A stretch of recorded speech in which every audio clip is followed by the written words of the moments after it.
Hello listeners, ఎలా ఉన్నారు? True love అంటే ఎలా ఉండాలి? అది మనల్ని ఎలా మారుస్తుంది? ట్రూ లవ్ అనేది ఒక గాఢమైన సైకలాజికల్ అండ్ స్పిరిచువల్ ఫోర్స్. అది మనల్ని పర్సనల్ గ్రోత్ వైపుకు, హోల్నెస్ వైపుకు తీసుకువెళ్తుంది. పార్ట్నర్స్ ఇద్దరూ ఒకరినొకరు అర్థం చేసుకోవాలి. ఒకరికొకరు వాళ్ళ అభిప్రాయాలను గౌరవించుకోవాలి. రెస్పెక్ట్ ఇచ్చుకోవాలి. ఎదుటివారిది మంచి ఆలోచన అయితే దానికి బలం చేకూర్చాలి. పార్ట్నర్కి ఏముంటే దానికి ప్రాణం పోయాలి. ఎంకరేజ్ చేయాలి. లవ్ అంటే జస్ట్ ఇమోషనల్ నీడ్స్ తీర్చుకోవటమే కాదు, వాళ్ళ ఇన్నర్ ఓన్ వరల్డ్కి పార్ట్నర్ రిఫ్లెక్షన్గా నిలవాలి.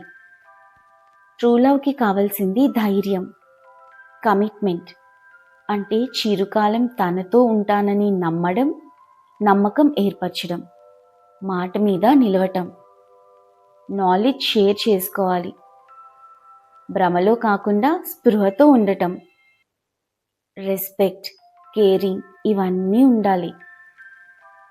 లవ్ చాలా కష్టమైన టాస్క్ అనిపిస్తుందా అండి? నో, ఇది చాలా హ్యాపీనెస్ ఇస్తుంది. మనం రోజు చేసే పని ఏదైనా లవ్ పేరుతో పక్కన పెట్టద్దు. చేసే వర్క్ కాన్షియస్గా శ్రద్ధగా చేయాలి. ఎందుకంటే మన ప్రెజెంట్ మీదే మన ఫ్యూచర్ ఆధారపడి ఉంది కనుక. మన లవ్ చిరుకాలం నిలవాలనే కాన్సెప్ట్కి, గ్రోత్కి ప్రాణం పోస్తుంది కనుక. బట్ మన అన్కాన్షియస్ మైండ్లో వాళ్ళ ఇమేజ్ ఎప్పుడు ఉండాలి. అది డిస్టర్బెన్స్గా కాదు, మోటివేటర్గా, పాజిటివ్ ఎనర్జీ లాగా. ఫ్రెండ్స్, మీరు కూడా లవ్ చేస్తున్నారా? మీది లైఫ్ ఉన్న లవ్వేనా? నెక్స్ట్, ప్రేమ మనల్ని ఎలా మారుస్తుంది అనేది చూద్దాం.